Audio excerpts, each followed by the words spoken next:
l-aħwa kollha li qegħdin jarawna minn ġewwa djarhom ukoll. Nilqawkom għal dan il-messaġġ ieħor fil-konferenza. Nirringrazzja lil Mulej illi il-messaġġi jkomplu jibnu wieħed fuq l-ieħor u li l-koll kemm aħna ħankomplu nissaħħu, nikbru u nimxu minn glorja għal glorja u mhux ħanieqfu fejn qegħdin. Tajjeb, għaliex huwa importanti li ma nqgħux fejn qegħdin. Nitlobkom taqbdu l-Bibja f'idejkom.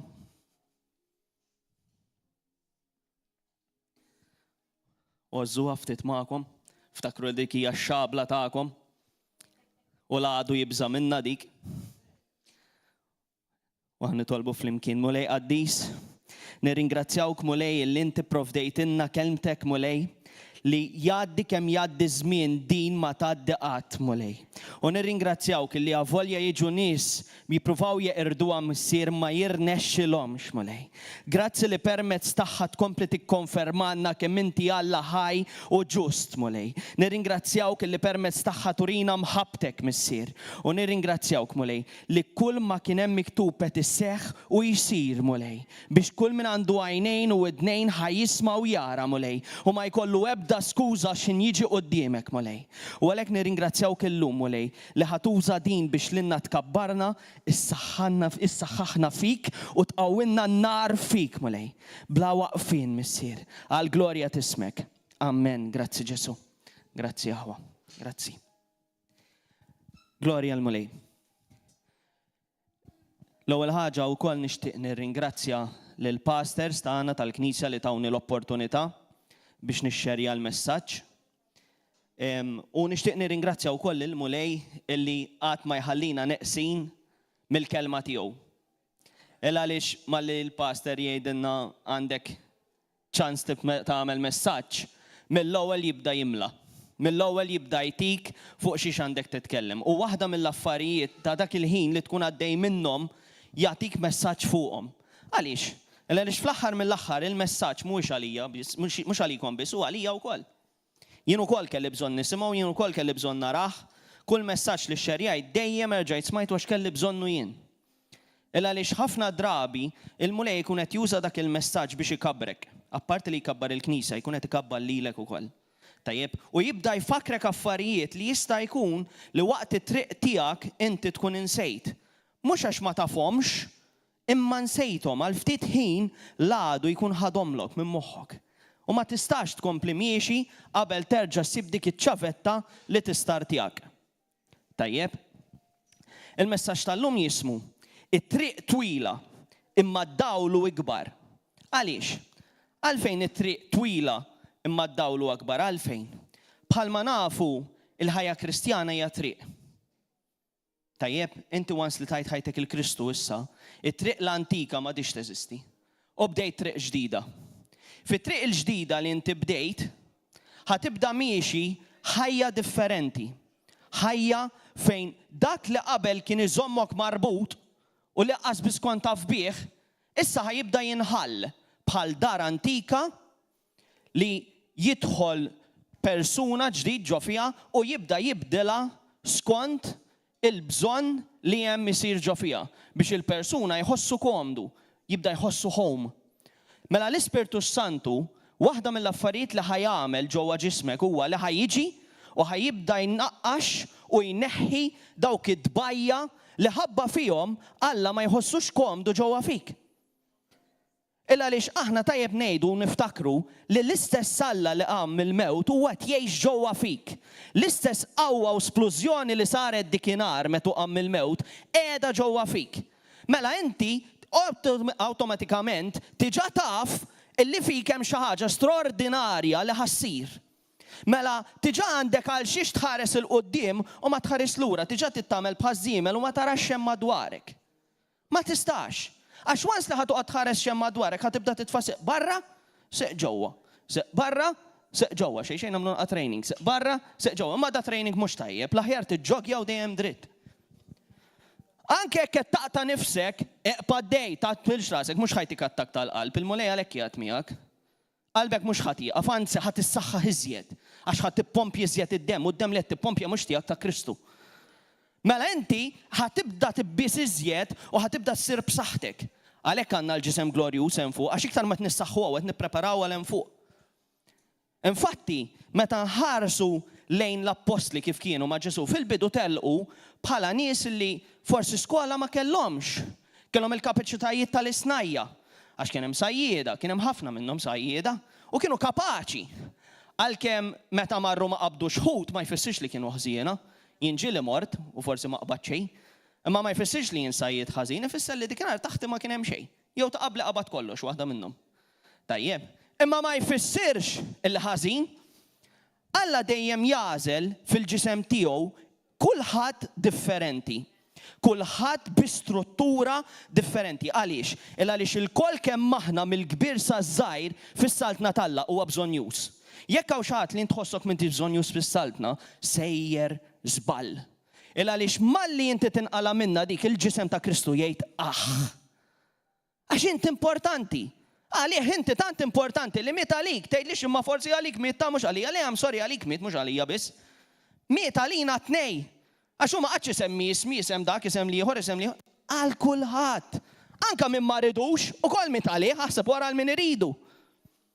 U once li inti taċċettaħħa dik, issa tista' tibda mixi fit-triq tiegħu. Once li inti aċċettajt il-Kristu ħriġt fuq quddiem u għetlu iwa mulej, ejja kun is-sit u s-salvatur ta' ħajti, issa bdejt missjoni. U l-missjoni x'inhi? Il-missjoni mhijiex xi ħaġa li tmur u toqgħod ġastax tmur tgħin xi ħadd jew ġastax tmur tevanġelizzal xi ħadd, issa bdejt missjoni oħra, bdejt missjoni tal-ħajja tiegħek. Fejn issa ma tistax tagħti każ iżjed ta' madwarek. La x'qed jagħmel ħuk, la x'qed tagħmel oħtok, x'qed tagħmel int ma' Kristu biex twettaq dik it-triq li tefak fiha. L-Iskrittura tgħidilna ejja mmorru fl-Iskrittura, ħalli nibdew b'vers ukoll. Mattew 7, vers 13. Issa, dan huwa vers li ħafna jafuh imma nemmen li ma jifmuhx. U nemmen li ma jifmuhx illa għaliex sfortunatament xorta jażlu l-wiesa. Matthew 7, vers 13 sa 14. Għaddu mill-bib id-dejjaq. Għax wiesa l-bib u spazjuża triq li tieħu għat-telfin. Simgħuha ċara di, għat-telfin. Ma tgħidlekx tieħdok għal forsi biex forsi nerġa' nħossni aħjar għat-telfin. U ħafna huma li għaddu minna. Ma jridx ikollok għajnejn speċjali biex tinduna li ħafna jgħaddu minna. Ġast toħroġ hemm barra u tinduna. Imma kemm huwa dejjaq il-bieb u dejqa triq li tieħu għal-ħajja. U ftit huma li għaddu minna. Huwa fatt. Għaliex? Għax it-triq id-dejqa mhijiex faċli aħwata. U min ilu fi Kristu jista' jgħidu dan. Għalkemm inti taf li hemm il-mulejmija, kemm xi kultant ċertu affarijiet tħosshom diffiċli. U Alla ħares le. Għax inkella ma tistax tikber, ma tistax timpruvja. Jekk inti qed tmur il-ġim u qed terfa' l-weights, u bqajt terfa' kilo, mhux 20, mhux 100 tibda tagħmel, imma meta inti tibda żżid il-pis, ħatibda tikber iżjed. Il-masil ħajikber iktar, ħajissaħħaħ iżjed. Min imur jagħmellek id-dar l-antika, min jibda jneħħi l-affarijiet antiki, iktar ma jibda jneħħi affarijiet antiki, iktar id-dar tibda tiġi aħjar, iktar tiġi jisbaħ. Għax dak li kien antik jibda jitqaċċat. Issa, fit-triq mal-mulej li huwa żgur huwa dan. Li ħajkun hemm min ħajitilqek. Nies li tħobb, nies li taf. Li mal-min jaf ikeċċuk minn fuq ix-xogħol tagħhom. Ġenituri hawn min keċċa l-uliedu għax taw ħajjithom il-Kristu. Jippreferu jarawhom fid-dinja flok jarawhom ma' Kristu.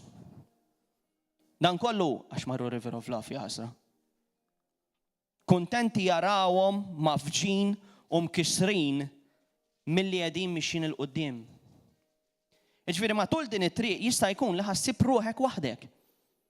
U int ħatejt illa huwa tlift kollox malli tajt ħajt il-Kristu abbandanani kulħadd, ħadd m'għadu jridni, ħadd m'għadu jfittixni, ħadd m'għadu jkellimni. Mela inti tinsa li għandek knisja. Mela inti tinsa li hawnhekk għandek familja. Mela inti tinsa li hawnhekk il-mulej poġġa l-missier u l-om spiritwali biex jieħdu ħsiebek.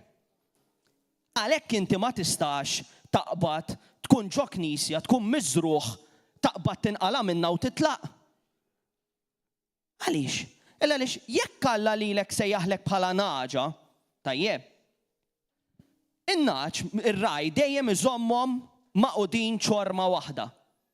U kull fejn imorru, huma jmorru warajh. Infatti Kristu jsejjaħ lilu nnifsu raj. Sewwa, għalkemm qatt ma rajnieh forsi fl-Iskrittura mixi bin-naġ, jsejjaħ lilu nnifsu raj. Għax ħafna mxew warajh. Issa immaġina inti taqbad dik in-naġa meta jfettilla u toħroġ barra minn dak iċ-ċirku li tkun fih u tipprova tmur tfittex xriki oħra. Diħa tħossha ħażin. Għalkemm forsi għal-bidu tħossha tajba u tħossha li miexja fit-triq, ara sejra waħdi kapaċi, f'xi ħin il-lupu ħajjiġi. U x'ħin jiġi dak il-lupu int ħatkun il-miskin. Għax dak il-lupu jiġi bil-ġuħ.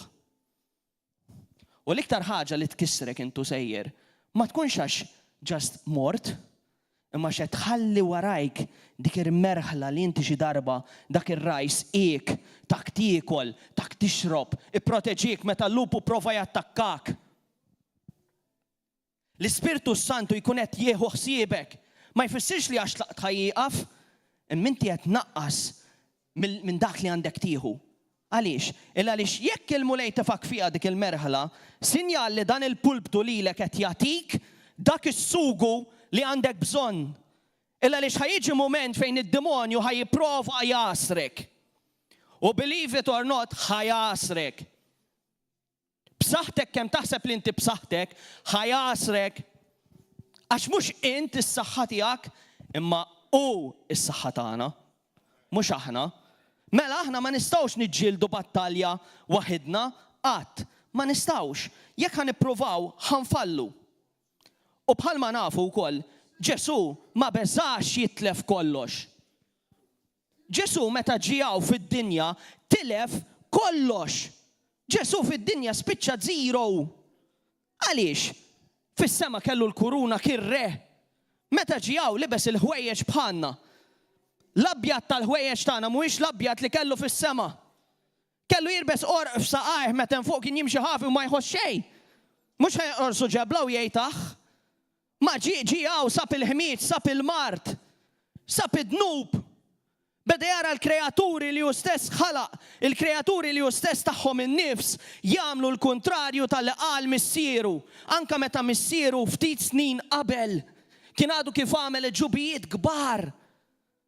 Narawhom l-istejjer fit-Testament l-Antik, ġubijiet kbar raw. Jaraw baħar jinfetaħ, qudiemhom miftuħ. Rejjiet jitbelħu bliraw. U xorta baqgħu jiddubitaw. Xorta wara li huma mixin fid-deżert għax ħarab ftit Mosè biex qatta ħin mal-missier. Xorta ddeċidew li jkrejaw Alla li minn għalihom iridu jarawh. Għax da abbandunana ressa nagħmlu kollox u xħadu. Id-deb li kellhom kull ma kellhom tifgħu fih. Meta Alla jgħidlek kull ma hu tiegħek u tiegħi. Mela flok tawħil-Alla fals. Id-demonju rnexxielu jakkwista xi ħaġa li Alla kien għadu kif tefal fil-libertà. U hekk ħajamel lilek. Jekk inti dak li għandek mhux ħaddih il-Kristu, ħajisraqulek u ħajerġa' joħodulek id-demonju u ħatitlef. U meta titlef mhux faċli tqum. Toqgħodx tgħid huwa inkapaċi, le m'intix. Għax id-demonju għandu l-istrateġiji kollha pjanati kontrik, għax dik li inti għaw il-Ġesu għetlu, kun is-situ s-salvatur tiegħek inti ġat jippjana bl-ewwel bullet li ħajrqtok biha. Ngħidilkom x'inhi? Il-familja tagħkom. Il-ħbieb tagħkom. Beda bihom bl-iktar essenzjali, wara ta' fejn ħajmislek, trid ngħidlek ħalli nikxfuh ukoll il-but. Ħajkeċċuk mix-xogħol, pożizzjoni li stajtieħu ma jtuwilekx. Għalfejn? X'ġara f'daqqa waħda. Kienu ħobni tant li mgħallem ġaralu f'daqqa waħda. Sema li ta' Kristu. Id-demonju li hemm miegħu ma jedux joġbu issa ħil-kliemek. Ma dekx tidher tajjeb, taħdem kemm taħdem inti taħdem għal xejn. Iridek skjaf bħalma kienu l-Eġizzjani fi żmien hemmhekk f'Iżrael meta kienu maħkuma. U inti spiċċa l-istess. Imma meta tiftakar li hemm Kristu miegħek u kull fejn tmur tieħu l-glorja tiegħu miegħek, x'jiġri? Il-glorja t'Alla tinżel fil-post fejn tkun int. u l-għadu jkollu jmil. U l-glorja tal-Alla tant tidher li jibdew jiġu f'għajnejk u jsaqsuk, inti x'għandek differenti minn ħaddieħor? X'inhi d-differenza li qed nara fik li f'ħaddieħor ma narax? Smajt nies jitkellmu fuq Ġesu, imma inti titkellem b'ċertu ċertezza. X'inhi ċ-ċertezza li qed titkellem biha? Minn fejn ġibta? Dik ġibta x'jien għandi relazzjoni ma' Sidi Ġesu Kristu. U mhux talli għandi relazzjoni miegħu, talli nqum u norqod bih ġofija. U mhux talli nsejjaħlu mulej, imma nista' nsejjaħlu Abba Missier. Li għandi relazzjoni miegħu. Mela jiena triq tiegħi diġà qiegħda tidher aħjar, diġà tidher li ġofija hemm xi ħaġa li jien nista' nkompli miexi mingħajr ma naqta' qalbi. Hemm poġġaman ma fejn inserraħ jekk naqa'. Hemm il-blata. Orrajt, veru, ħajibda jqum ir-riħ, ħajibda ġej il-mewġ. Ovvja. Għalfejn ma tridux il-mewġ, qed tibża minnu? M'għandekx għalfejn. Ħallih ħajjiġi għax dak bih tissaħħaħ. Meta jiġi dak inti tkun taf fejn qiegħed, tkun taf jekk intix marbut mal-blata jew le. Kristu għalhekk jaċċetta li ħallih jiġi dak. Mhux għax iridek takkas jew għax irid itik is-salib biex iġġorru bħalma ħafna jgħidulek. Le, biex jurik kemm inti b'saħħtek fih. Li mingħajru minn xejn, ifakrek li kull jum li għaddi inti għandek bżonnu, kull jum li għaddi qed jaqpa' jtik idejh biex inti teqpa' taqbad dik lid. Għax dik lid mingħajra aħna zero. Issa l-mewġa vera tidher kbira u li qed tieħu żmien u li forsi qed tarak li inti ma tistax tidħol għaliha. Għax tanti kbira li warajha m'intix taraħ. Imma wara dik il-mewġa li hemm ġejja ġej dawl kbir. Ġesu Kristu quddiem il-qabar tiegħu kien hemm ġebla kbira. Dik il-ġebla kbira li l-Kristu ma żammetux milli joħroġ. U dak l-istess Kristu jgħix ġo fija. U ġo fik. Mela jekk jgħix ġo fik dik il-mewġa li mhux ħażomni. U ħanidħol ġo fiha. U x'ħin tgħaddi u tidħol ġo dak id-dawl tirrealizza li waqt li kont qed tibża kemm kont baħnan. Kemm il-darba għamilta jien aħwa, ġifiera ma taħsbux li xed nipritka ħadi jien qatt m'għamilta. Rajt mewġ kontrija kontinwu. Imma dejjem qed irrid naffaċċjah.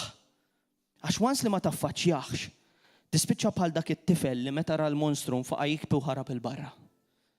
Imma Kristu li ma jsejjaħlix tifel.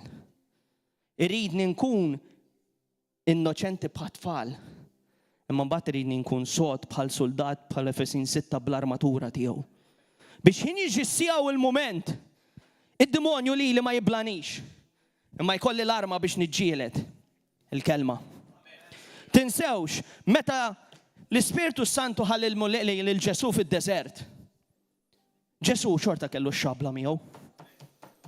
U meta mar jattakkaħ id-demonju, mhux fil-bidu meta kien għadu orrajt, meta kien għadu fil-bidu li telaq, għax fil-bidu li titlaq, kulħadd hero, kulħadd tajjeb, kulħadd joħroġ jevanġelizza, kulħadd imur ixandar il-kelma, kulħadd jiġi hawn, kulħadd jibda jpoġġi fuq quddiem jekk jista' jkun, imma malli tibda miexi u tibda ssib ir-ramel, x'ħan għamlu? X'in jibdew jibbiesu saqajk u tibda tħossok ma tiflaħx timxi iżjed. X'ħan għamel? X'in id-demonju ġej fuqi? X'ħan ngħidlu? Għax hemm miktub li missieri ma jħallinix waħdi. Li kull ma għandi bżonn u ġata juli. U anke jekk stess minix naraħ daku tiegħi. Għax jien naf li Alla tiegħi huwa Alla tal-kelma. Mela f'dik it-triq avolja bdiet issib ir-ramel iqpa' miexi għax id-dawlu ikbar minn dak li qed tara bħalissa. Taqtax qalbek, tiqafx. Ġesu wkoll ġi u ma kien baqalu xejn ma kien baqalu. Ejja morru Lut 12, vers 2 u 3. Men, grazzi Ġesu.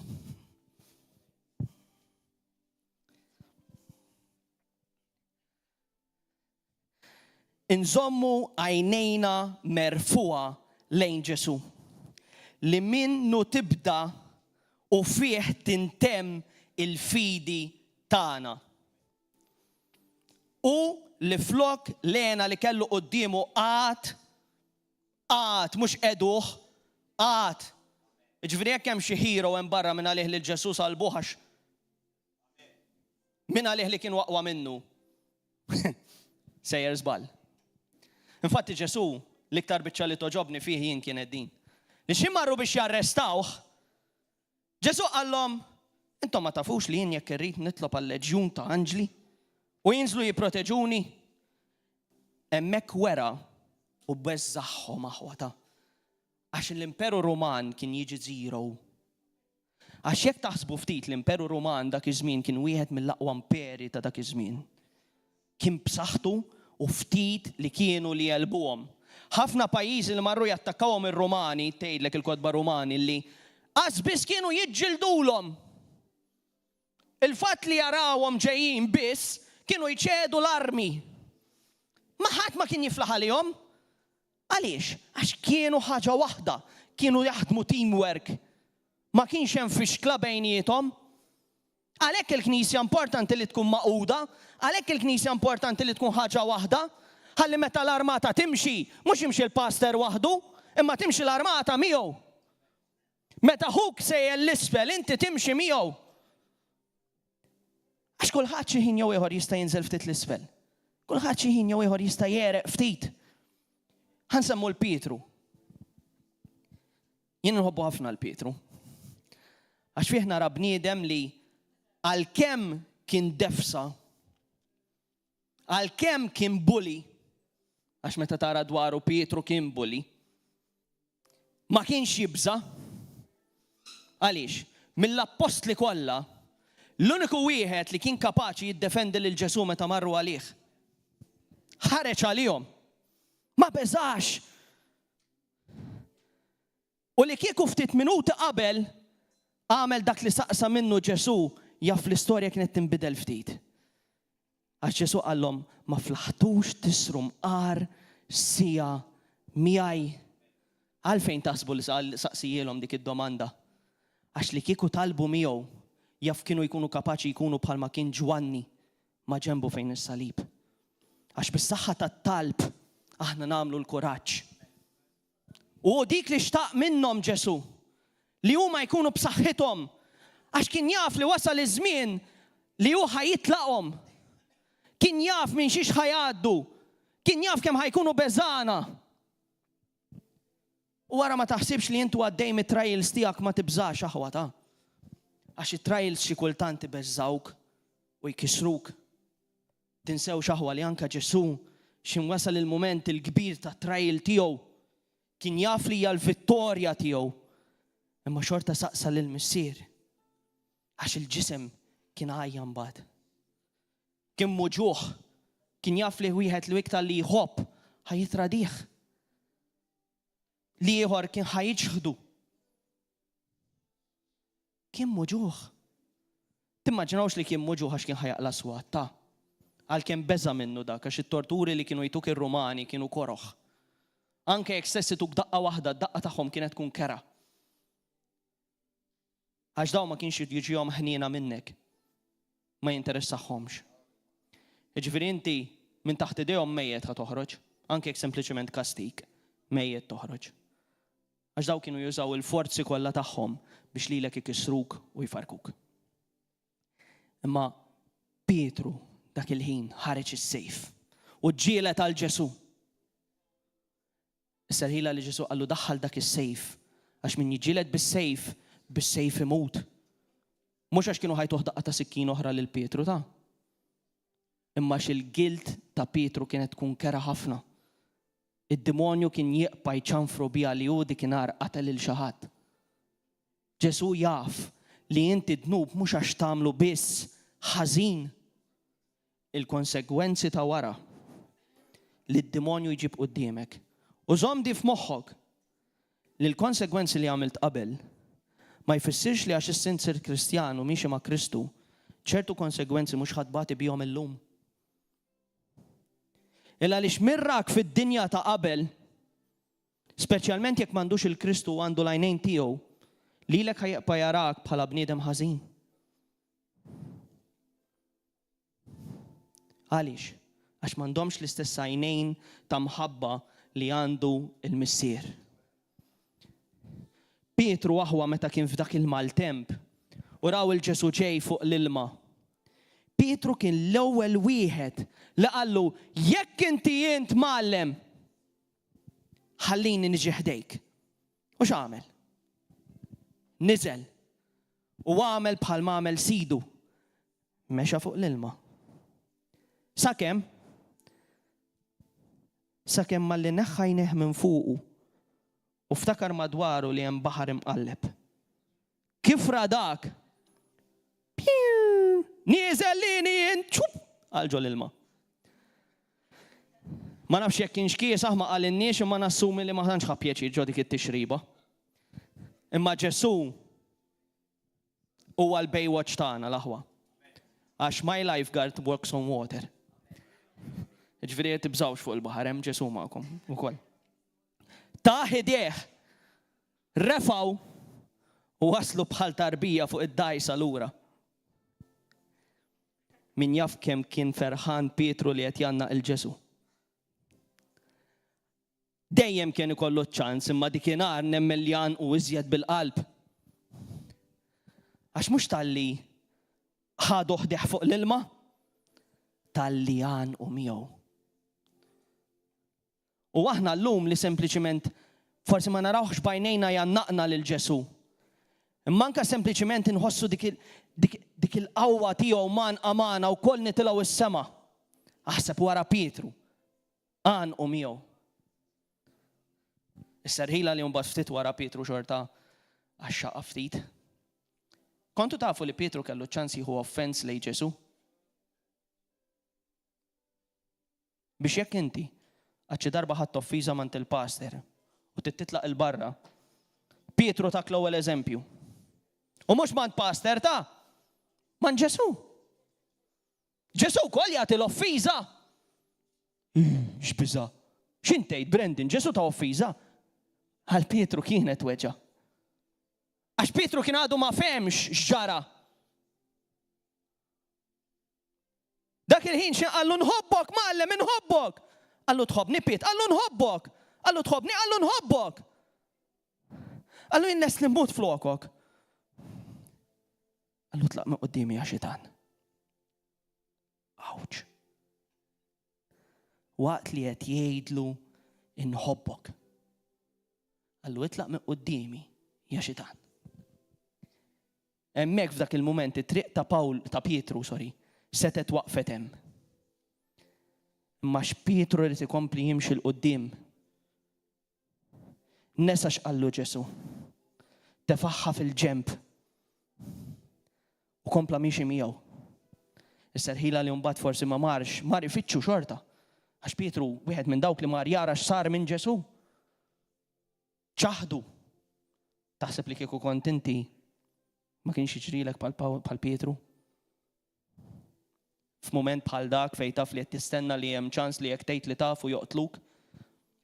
Faċli issa li qegħdin bil-qiegħda fuq is-siġġu ngħidu le jien ma nagħmilix.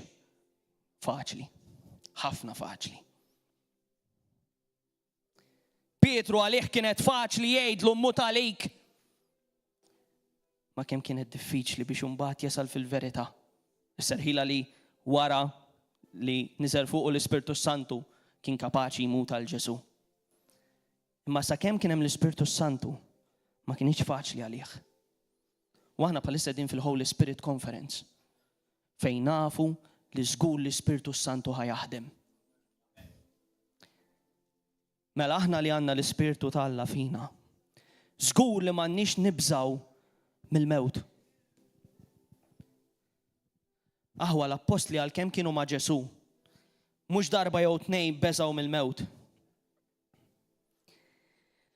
Illa għaliex anka meta kienu fuq id-dajsa miegħu ejjew morru narawha. Mattew 8:23 sa 27. Anka meta kienu miegħu fuq id-dajsa, kienu jafu li dan jagħmel affarijiet impossibbli. Meta kienu ma' Ġesu daw raw nies iqumu mill-mewt, raw nies ifiequ minn kull tip ta' mart, nies mingħajr ma jkellimhom Ġesu jfiequ, sempliċiment imissu l-libsa tiegħu, ifiequ. Għax il-qawwa tiegħu kienet titfur kull fejn jgħaddi. Mela, grazzi mulej. Mela jew naħsbu ftit, fejn wieħed jew tnejn ikunu f'ismi, jien jgħid f'nofshom. Mela hekk dik il-glorja li hu miexi fit-triq kienet fejja, Mela ġew illum f'isem Ġesu Kristu kulħadd huwa mfejjaq jekk hawn xi ħadd marid. In-nies kienu jinħelsu. Jekk inti llum m'intix meħlus, illum meħlus issa f'isem Ġesu Kristu. M'hemmx għalfejn jiġi bniedem ipoġġi jdeh fuqek. Għax once li Kristu daħal mill-bieb, dak kollu li mhux tiegħu irid jitlaq il-barra. U din emnuha aħwa, u temnuha mhux għax qed jgħidha biss il-pulptu, imma x'qalilek sidek Ġesu Kristu.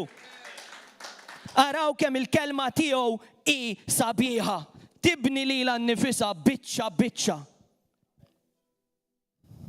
Mill-ewwel, kull biċċa li taqbad, kull skruttura li taqbad, tibni waħda lill-oħra. Għaliex?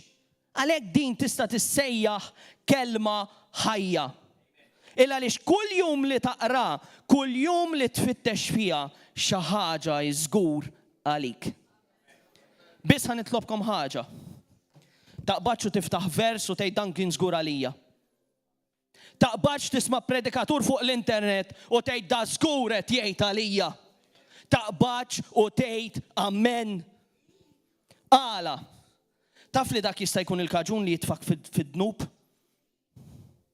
Jista' jkun li dak il-predikatur mhuwiex dak il-predikatur li inti taħseb li hu?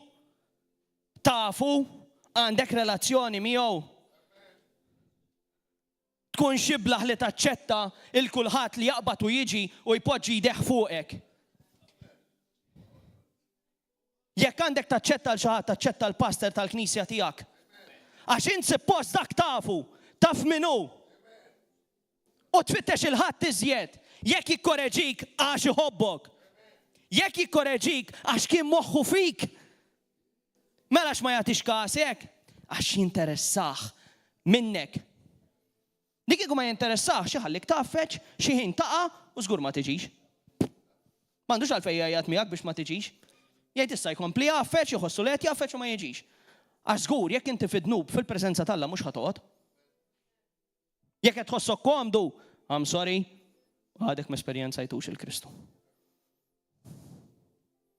Żgur, mhux forsi, żgur. Mela jħana naqraw għadi għax tisi ħafas il-ħin, U jena għandi Ġesu nam qareb miegħi. Joqgħod ikompli jżidli. Għal xejn tgħidlu marra. Ħalli l-messaġġ kif inhu, imma dejjem iżid hu. Infatti għalhekk tibtom fuq it-tablet tara biex ma naħlix linka. Għax daqqa jġelek tħassar, daqqa jġelek tniżżel, daqqa. Imma msomma hija. Iħarbatlek l-sparking plugs ta' moħħok. Mbagħad xi jisparkjahom tisplodi bil-qawwa talla. Iqabbadlek plus u minus daqqa. Ġesu tela fuq id-dajsa u d-dixxipli marru warajh u qamet taqliba kbira fuq il-baħar. Ek li l-mewġ beda jagħti d-dajsa, jattija beda d-dajsa, ta'? Issa min ikun fuq il-baħar meta tibda tara l-baħar jattilek id-dajsa, taf xi ġifieri, hu filli qed tara quddiem, filli tara l-mutur ta' wara, filli terġa' tara quddiem darba ġratinna lilna, ħriġ ma' missieri u ma' tziju morna l-ħud, morna nistgħu fuq barra u t-tziju beda jara l-baħar jiċċaqlaq. Kien għadu kif xorob xi flix kien imbita ġifieri ġifieri. U x'qal l-missieri qed jara l-baħar jiċċaqlaq, qallu naħseb l-inbit qed jiċċaqlaq mhux il-baħar. Mhux għax missieri ma kienx ħata ġifieri, imma mhux daqs it-tziju. Dort fuq missieri qed l-baħar qed jiċċaqlaq. Qalli issa nemnek għax int ma xrobx. F'tem ta' ftit sekondi, ma kienx hemm sekondi, vapur faċċata ma rajtux iżjed. Kull ma bdejt nara mowt ġej. Biss. U kull ma tibda tara sema, baħar, il-motor, nsemmi għal-bicċa l-oħra tgħid. U t-tziju jgħalef il-ħut. Nsemmuha wkoll l ġrat fid-dajsa, x'ex tittamel. U tela, startjajna l-motur u bdejna nippruvaw neħtlu l-ġewwa. Nassigurakom li ma kienx faċli tidħol il-ġewwa. Għax il-baħar jibes aħwa. Il-baħar jibes. Anka b'vapur kbir ikun jibes għalih il-baħar. Aħseb wara aħna biċċa dajsa, sewwa konna tlieta fuq għandha l-pis. Mhux bil-ħuttax konna ma qbadna xejn.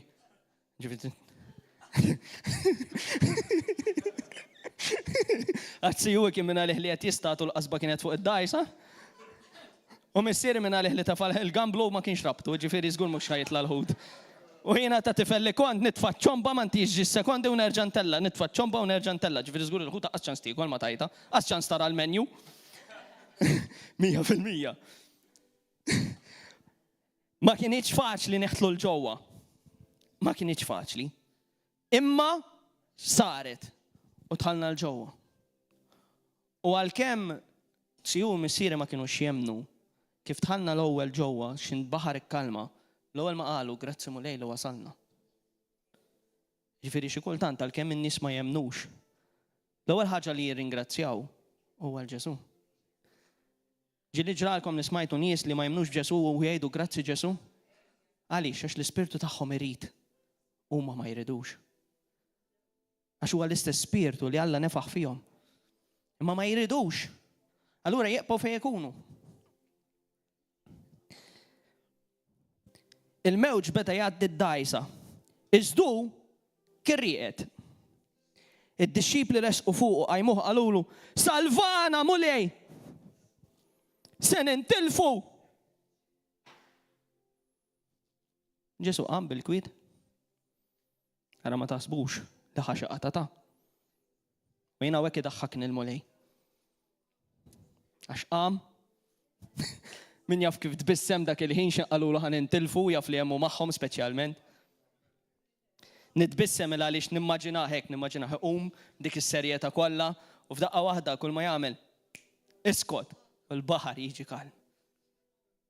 Is-suffa raqqas ħaq li kważi għamil taħti. U hekk ġara. Ma ġara xejn, ta' ma nafx jekk għamlux taħtom biex il-kliem ikun sewwa, ġifieri ma mmurx. Dan il-bisa kollu għalfejn jani jistafidi ċkejkna. Imbagħad qam ordna li rjieħu l-baħar u waqgħet kalma kbira. Dawk staġbu u bdew jgħidu dan x'bniedem hu biex sal-irjieħ u l-baħar jisimgħu minnu. Id-demonju kien jaf fejn kien sejjer Ġesu. Ftit wara. Mhux tab xejn qam il-baħar.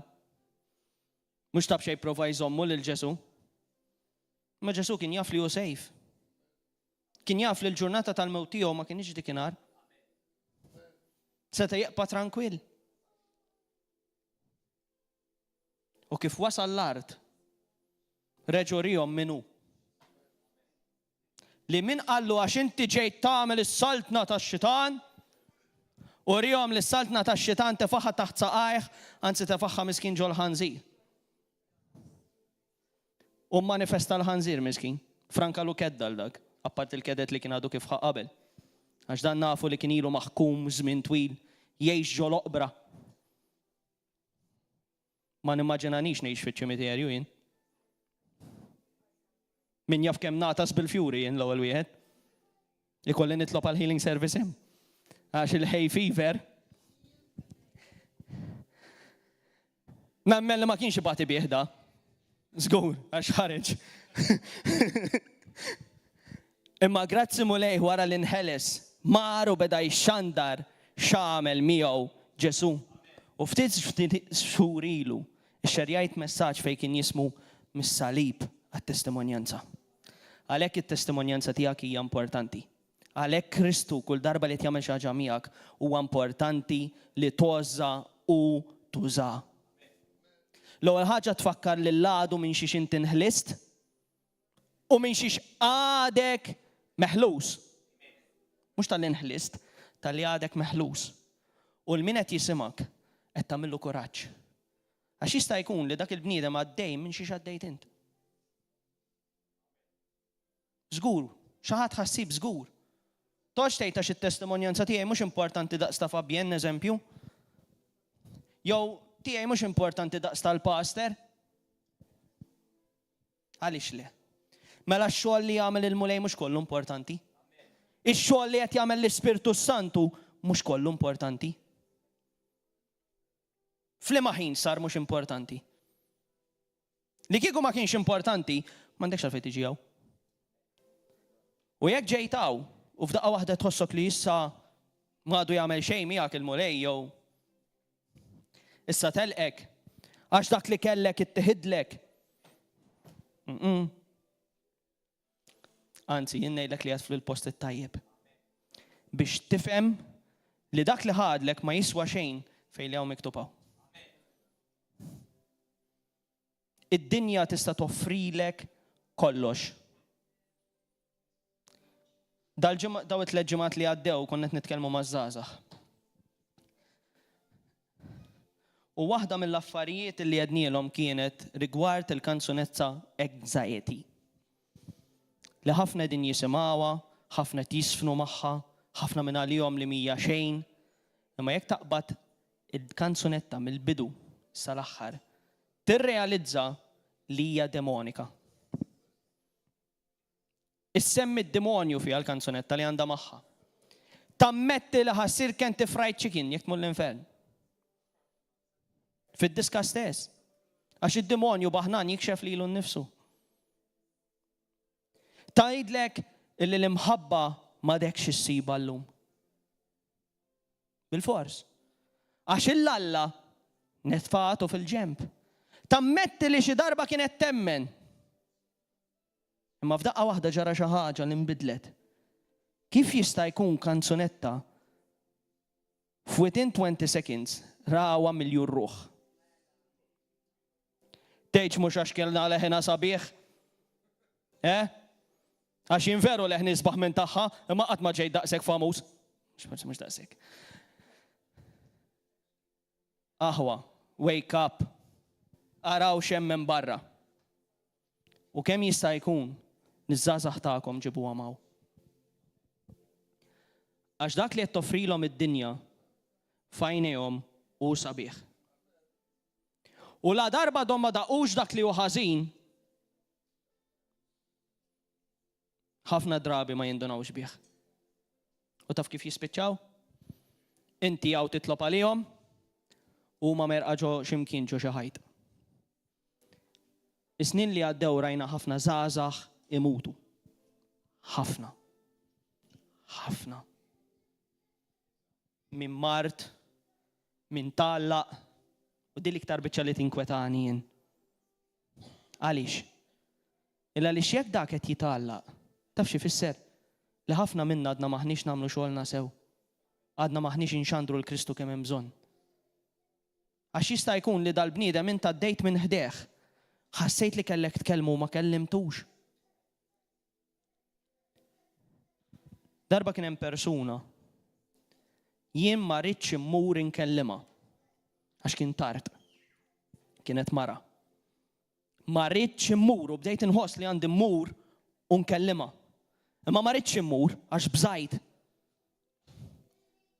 X'inilma min kont qedlu biex nitilqu, dak il-ħin stess sammarni ma s-siġġun ma lej bil-qawwa li tifali. Ma stajtx inżomm. Ħriġt mill-karozza u mort niġri għal fuqha. Qedtila Ġesu iħobbok. Qedtila u inti llum kont se ttemm ħajtek. Tajta l-post fejn kienet sejra llum ma niftakarx fejn qedtila l-post, il-verità. Ma dak il-ħin, il-post u l-ħin. U fil-basket kellha l-ħabel.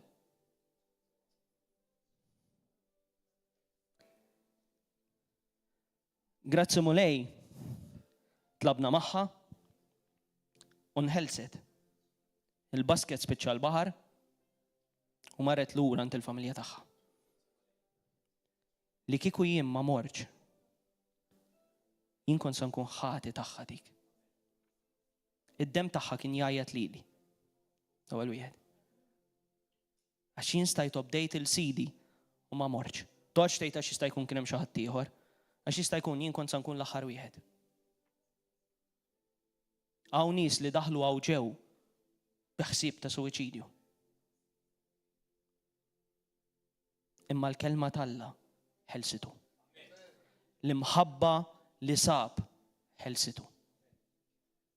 Aħwa jinġi li ħsibt suwiċidju ta'. Għaw xi ħadd li qatt ma ħasbu.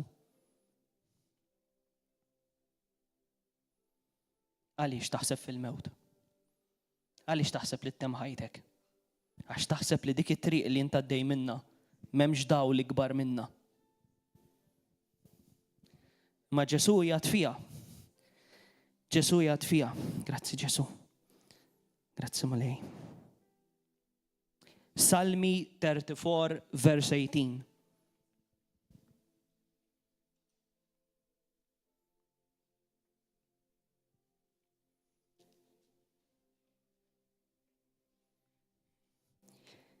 Jajtu il-ġusti għall-għajnuna u l-mulej jismaħħom.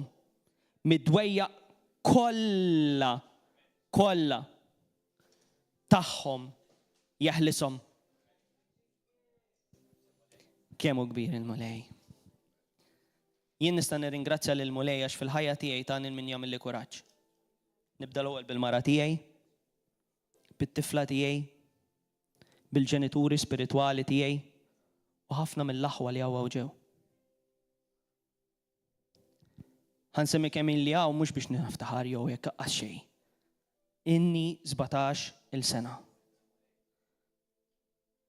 Kien hemm ġranet fejn nett ħanamel stop. Kien hemm ġranet fejn gergirt. Kien hemm ġranet fejn kbejt. Għax forsi l-lum qed tarawni hawn fuq bil-kuraġġ kollu. Imma dal-kuraġġ mhux minni ġej. Dak ġej minn Sidi li ried li l-messaġġ tiegħu jasal għandek. U la għedtu dal-messaġġ sinjal li jien għandi bżonnu. Kollha kemm aħna għandna bżonn il-Kristu f'ħajjitna. Ħadd huwa ikbar minn ħadd ieħor hawn ġew aħwa. Ħadd. Jiġifieri jekk tara l-pastor tiegħek żbalja, mhux taqbad titlaq is-siġu ma tiġix iżjed. Mur, għanqu, wejdlu nħobbok. Għax sinjal li forsi f'dak il-mument kien dajjef. Għaliex m'għandux jiddajjef ukoll? Tasbu li hu mhux ukoll ma jkollux aptit jiġi? Mhux hu ukoll għandu familja? Mhux hu ukoll taqbdu ġieħ ta' ras? U aħna l-fejn qegħdin hawn biex inħarsu leħ biss. Nafu li huwa għandna pastor sabiħ. Jien isbaħ minnu. Mhux jagħtaw. Sala jismani. Iċempilli tamma. Imma jien iżgħar minnu veru. Allura iżgħar dejjem isbaħ mill-kbiru.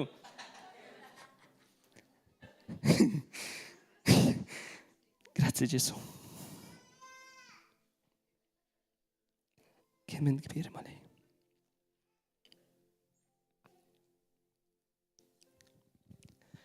Ġesu qed jgħid il xi ħadd. Ħassejta fl-ispirtu tiegħi ngħidha li ħassejta fl-ispirtu tiegħi.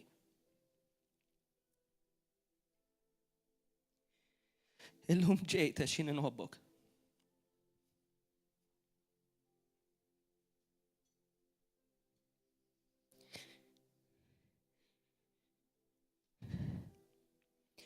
Fejn ħsibt li tlaqtek jien ma tlaqtekx. U llum ħatara l-ħajja tiegħek terġa' titla' l fuq. Grazzi Ġesu. Ma nafx għal min kienet imma ħassejta bil-fors serġ kbira li għandi ngħidha. Jalla li minn int beriktu f'isem Ġesu Kristu. Illum il-ħajja tiegħek minn hekk terġa' ddurek. U tkun id-dawl li qed tistenna fit-triq tiegħek. Qabel nispiċċa nixtieq li mmorru Salmi 23.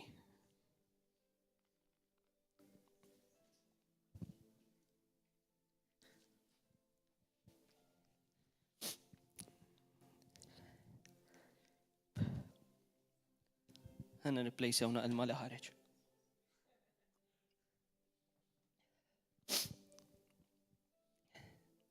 Il-mulej u r-raj tiegħi xejn ma jonqosni jgħidu warajkom aħwa jgħidu miegħi. Il-fmerat kollha ħdura jqedni, ħdej l-ilma fejn nistrieħ jaħodni, hemm u jrejjaqni, imexxini fit-triq tas-sewwa minħabba l-isem tiegħu. Imqar jekk nimxi f'wiet mudlam ma nibżax mill-ħsara għax int mulej, int miegħi. Il-ħatar tiegħek u l-asluġ tiegħek huma jwensuni. Int ħejji mejda għalija quddiem l-edewwa tiegħi. biż-żejt iva mulej, biż-żejt idlikinna rasna mulej. U l-kalċi tagħna ħatfawrinna llum f'isem Ġesu Kristu. Mjana iva jimxu tjieba u l-ħniena tul ħajjitna kollha dan nemnuh fl-isem ta' Ġesu Kristu. Għall-glorja tiegħu. Amen. Grazzi Ġesu. Grazzi mulej.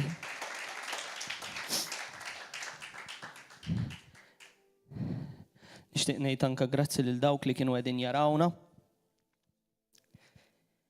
Ħanati ċans ftit żgħira jekk hawn xi ħadd li jgħid isma' jien nixtieq li isma' jien kont f'dik it-triq u kont imkisser fiha. U għandi bżonn nittalb.